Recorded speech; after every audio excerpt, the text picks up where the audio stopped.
Hey guys, okay, so I'm going to give you some lead tracker training on video. I just feel that it's much easier so that you can follow while I explain. Okay, so you've got your Forward Sales email address set up, you've got your lead tracker login details set up. So yeah, you're going to log into your lead tracker with your email and the password that they've sent you. Okay, so as soon as you open lead tracker, it gives you a dashboard which shows a few stats and leads, but you'll get used to the navigation as time goes on. So for the call center scenario, we're going to load 50 leads that comes from a competitors list. These competitors are homemakers and hotel staff. So the suppliers or the service providers that you're going to contact will already be listed with a similar company as Forward Sales. Okay, so once we start loading the leads onto Lead Tracker, you will get an SMS and an email saying that you've got a new lead, and it gives you a link to that specific lead. Okay, so if you click on My Leads, it'll give you a list of all the leads that we've loaded. I'm just going to use an example one to show you what it looks like. Okay, so once we load a lead, we won't always have all the contact information. So you might only have an email address or might only have a phone number or whatever the case may be. So your first step is going to be to go and do some research on the supplier that we've loaded. So you're going to Google them, get the correct contact information, website address, contact person details, email addresses, as much info as you can about the supplier before you make contact with them. Okay, so firstly I'm going to explain to you how you're going to use Lead Tracker when you do a phone call conversation with the customer or with the supplier. So if you've got all the details, you've Googled the supplier and you've got all the details, you're going to click on Edit Lead. Okay, so you're going to put in their name, the telephone number, email address, the company, value and confidence you can just ignore. Your source is going to be competitors list. Your status will be on please select. So this is what you're going to work off when you make contact with the supplier, but I'm going to explain that to you just now.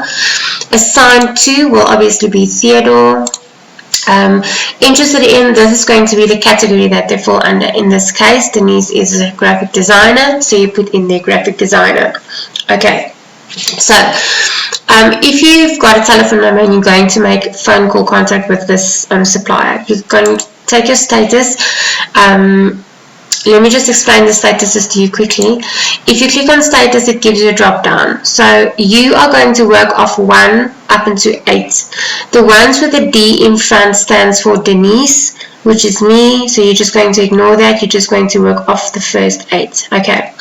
So your first step you see is first contact email or first contact phone call. So firstly I'm going to explain the phone call scenario. Okay, so first contact phone call, you're going to select it and you're going to say update.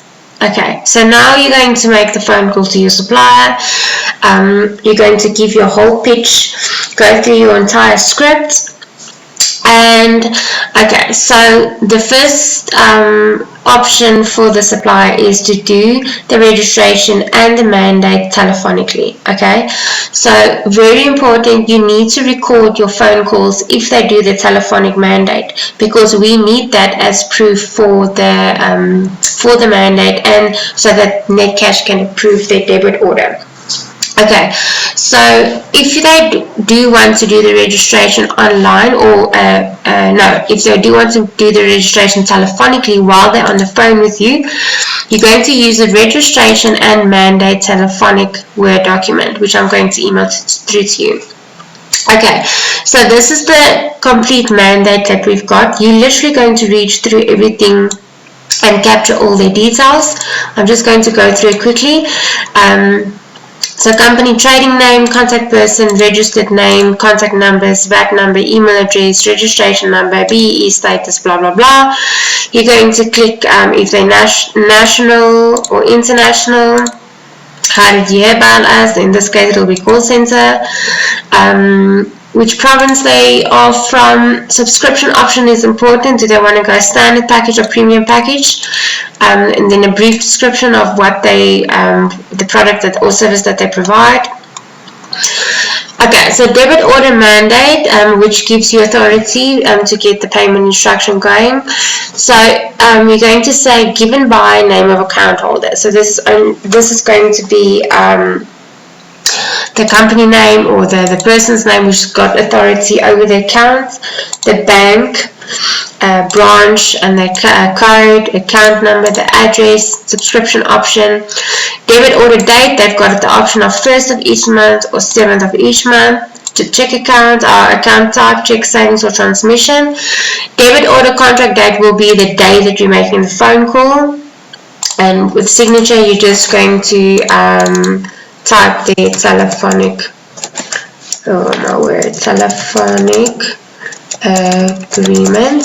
Okay, so the terms and conditions, you're not going to read everything through to them because it's going to take you a while. So I've highlighted the ones that you need to read to them. Okay, so you going to say, ma'am, I'm just going to briefly read through the terms and conditions.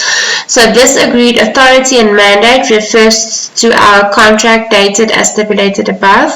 And then you say a full copy of the registration terms and conditions as well as your mandate authority agreement will be sent to you as soon as our phone call ends. Okay, so Mrs. Botma, do you acknowledge that all payment instructions issued by you shall be treated by your above mentioned bank as if the instruction have been issued by you personally, and do you authorize Forward Sales to issue and deliver payment instructions to your banker for collection against your above mentioned account?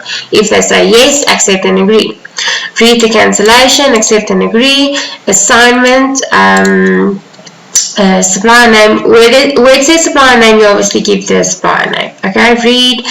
And then lastly, do you hereby declare that you are duly authorized to act on behalf, blah, blah, blah, blah, blah. And then you accept and agree. And then you say the first debit or the date will be. And then you check your calendar for the next 1st of the month or the next 7th of the month, depending on the supplier preference. Okay. So as soon as they're done and you've completed the phone call, you're going to save it, telephonic mandate, and say Denise Botma, and save it as a PDF because you need to send them a copy of this. Okay, so now you've done the registration. There's the PDF. Now you're going to go to lead tracker. Now you're going to edit the lead again and change the status. Now they've signed up, so you don't need to do follow-ups or anything. You're going to do sign up. So they didn't sign up over email, they signed up telephonically. So now you're going to set the status to telephonically and update. Okay, now your next step is going to be to email me this registration and mandate. Okay, so you're going to send an email to Denise at Forward Sales. Okay, I'm not going to send myself an email now or whatever. You're just going to say registration and mandate for She Designs. You're going to attach that mandate that you've just done and you're going to send it through to me.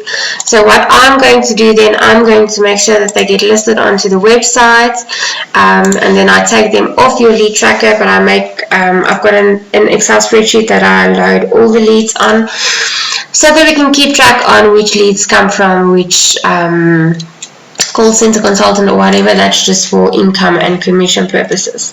Okay, so now you've made the phone call, the deal is done, and the supplier will then disappear off your leads list. Okay. Now you've only got an email address, or the supplier is not answering your phone call, whatever the case may be, and you need to make contact telephonically. Okay, so you've done the research, you know who it is, which category they fall under, and etc. etc. So your first email is not going to be an automated email sent from Lead Tracker. It's going to be an email that we sent from Outlook with a signature that we've preloaded already. Okay. The reason being is we need to make it a bit more personal in order for them to feel with you, making contact with them. Yeah, so you're going to send your first email from Outlook. So we're sending it from Denise and we're sending it to Denise at She Designs. So your subject is going to be something that will grab their attention. So you're going to say something like, we want to list you as a supplier or service provider. Okay, if you do the subject, please refrain from using numbers or caps or symbols like an exclamation or question or whatever, because this marks it as spam and then the email is not going to get through to the customer. Okay. So your signature is going to be new leads intro, which is already loaded onto your Outlook intro or Outlook signatures. Okay, so now you need to change the content to make it a bit more personal. Okay, so you're going to say hi and then the supplier's name. My name is Theo or Malcolm or whoever is making contact. I came across your company and our director is looking for graphic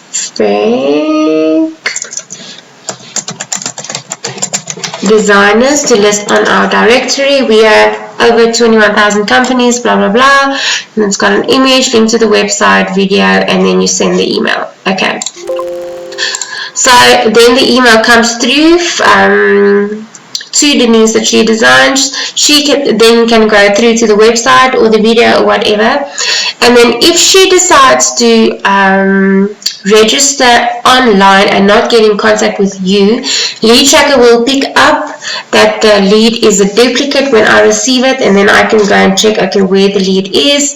Okay, it's under Theo's profile, and then we handle it from there. So your leads won't get lost if the customer doesn't go through your portal but goes through the website directly.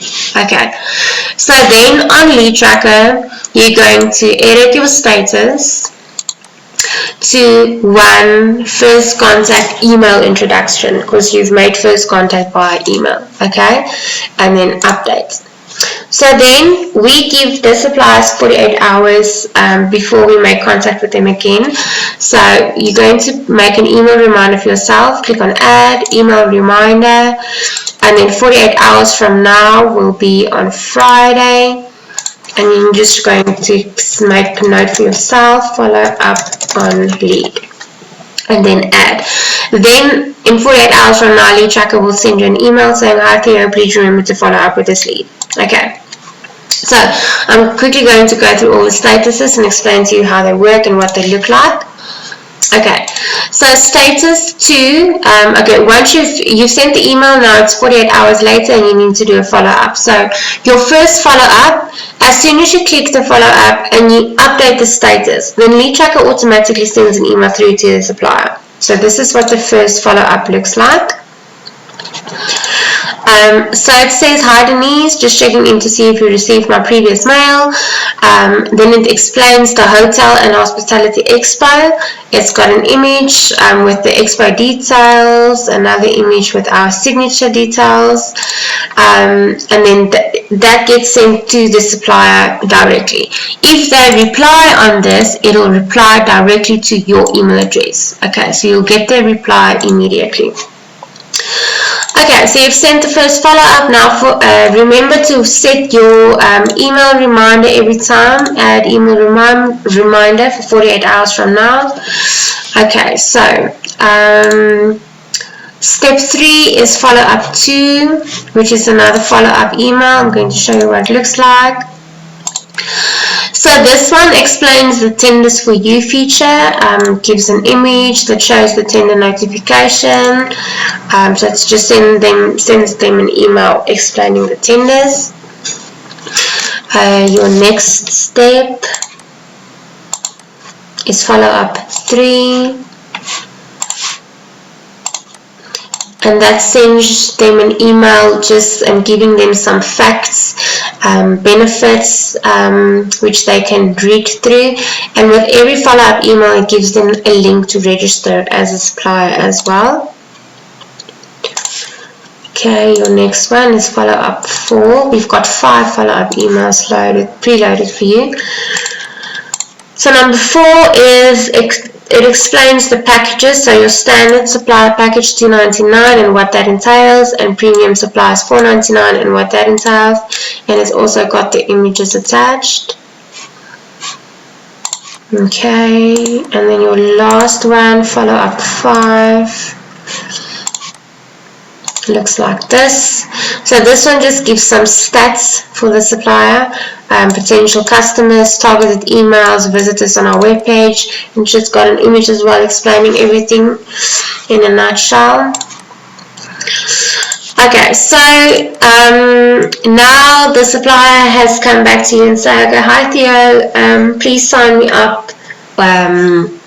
Let's get this thing on the roll, or whatever the case may be. Then you're going to change your status to sign up via email. Okay, so then it sends them an email that looks like this. So it says, hi Denise, we're excited to have you listed as a supplier. Then it gives them the link which they need to then go and register by. Okay, so once again, if they register through the website or the link or whatever, Leadtracker picks it up that it's a duplicate lead or whatever the case may be, so that we know who to assign the lead to. Okay, so say for instance between step 2 and 7 they've decided to sign up, then you're obviously going to skip these steps because they want to sign up or they're not interested. Then you just click on not interested, whatever the case may be. If the supplier gets back to you on step 4 and they say, hi Theo, we are interested but we busy with a new business plan, or our website is being updated, please follow up again with me within a month. Okay, then you're going to make a note for yourself. So you're going to say add notes and then today's date, 26/05 or whatever the case may be, and you say supplier is busy updating website. Oh my word, it's called. Please follow up within a month. Add your notes. Then it will show here, supplier is busy updating website, please follow up within a month. And then add a reminder for yourself. Add email reminder in a month's time. 26 and June, and then you say follow up and add the email reminder for yourself. Okay, so then Leadtracker will send an email reminder to you. Yeah, so as soon as your lead is on step number 7 or status number 7, this is where I take over, because then I need to make sure that they get loaded onto the system and onto the website.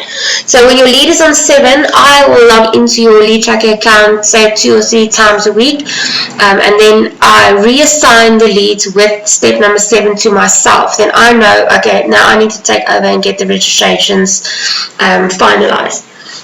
Okay, so yeah, I think that is basically it. That's all you need to know. Let me quickly show you how to load your own lead.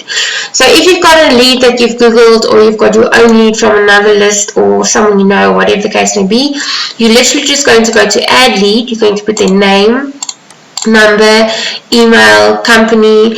The source will then be self-search or word of mouth or whatever the case may be. Or call center. In your case it will be call center, so you're going to say source will be call center. Your status for now, you can put it on first contact made, phone call or email, depending on which contract you're going to make. And then you will obviously be your leads will be assigned to yourself, and then interested in the field or the category that they are in, and then you add, and then you just follow all the steps again. Okay, so I think that's it. If you've got any other questions or something is you're uncertain about something or something doesn't make sense, please let me know. I am available for questions whenever. You can just send me an email or send me a WhatsApp or phone me or whatever the case may be, and then yeah, I'll help you. So okay guys, we're looking forward to working with you and getting your first 50 leads signed up. Thanks.